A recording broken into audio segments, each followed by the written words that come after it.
The mask dropped with a quiet clank. It rolled once across the floor, and stopped at Kale's boots, staring up at him with its smooth, eyeless reflection. He forced himself to look away, drew in a sharp breath, and met the gaze of whatever stood before him now. Whatever used to be him. Kale 1's face was familiar. But only barely. It was as if someone had taken a memory of him and rendered it in cruel detail. Almost symmetrical. Skin unnaturally smooth, interrupted only by fractal filigree glowing faintly beneath the surface, encoding, activation glyphs, neural scripts. His eyes weren't human anymore, irises flickered with star-map constellations, shifting like gas trapped in glass. Whatever humanity had once lived in them was long drowned.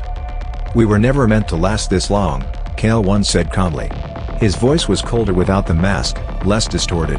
More unnerving for how strangely gentle it sounded. "The echo loops are collapsing. You've been infected. You've felt it, the memories leaking in."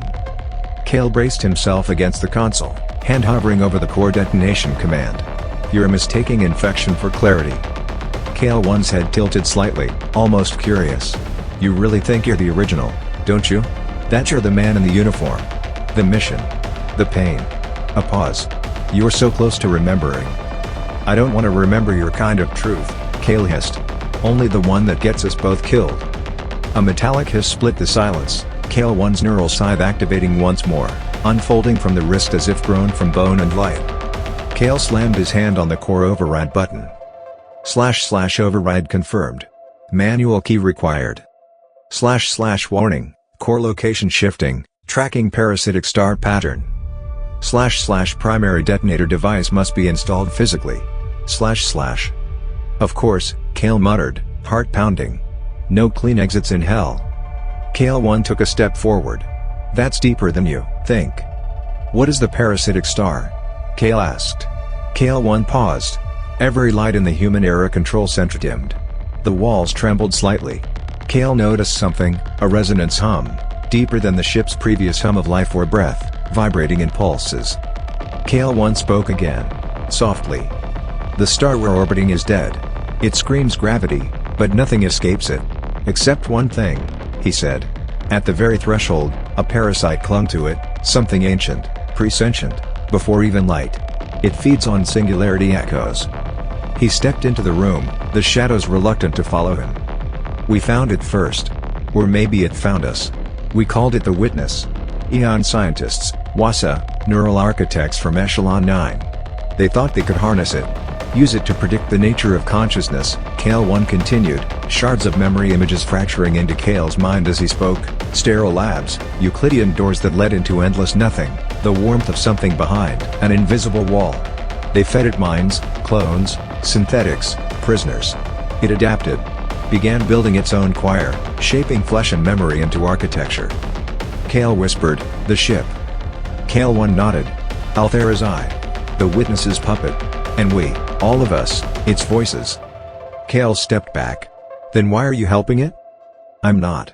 Kale 1's lips thinned. "I'm helping it end." He crossed his arms, the neural scythe folding back into his wrist. "The prime clone sequence was corrupted cycles ago. All memory models degraded. It collapsed into recursion. But I escaped the loop. I evolved." "And what?" Kale snapped. "Now you want me to believe you're the good guy?" Kale 1 glanced at the reactor display. "You want to destroy it. But it doesn't work like that. You destroy the ship, and it'll simply reconfigure elsewhere. Another Draven clone will wag. And another. And another. You'll become part of the tide, because once you touch the Witness, it never lets go." Kale was still for a long moment. The fragments in his mind, fragments he dismissed from the crash as hallucinations, began to cohere into shape, a woman's voice sobbing. Scrambled messages. Cold metal under his skin. A faint song beneath silence. He frowned. "Then what's the real answer?" "There's a different core," Kale 1 said. "Not the one in systems maps. It's bio-embedded. Symbiotic. Hidden in the deepest spine of Althera. Where time folds. The parasite." Kale 1's eyes glinted. "I can take you to it. But if we reach it, it becomes you or me." Kale hesitated. He could detonate the visible core now and end it here, or risk following this creature into the depths of a living warship fueled by harvested identity. It was madness. But then again, when had this ever been sane? Fine, Kale said. But you try anything, and I swear I'll take both of us into that hole. Kale 1 nodded once. No more masks then, he said. Kale followed.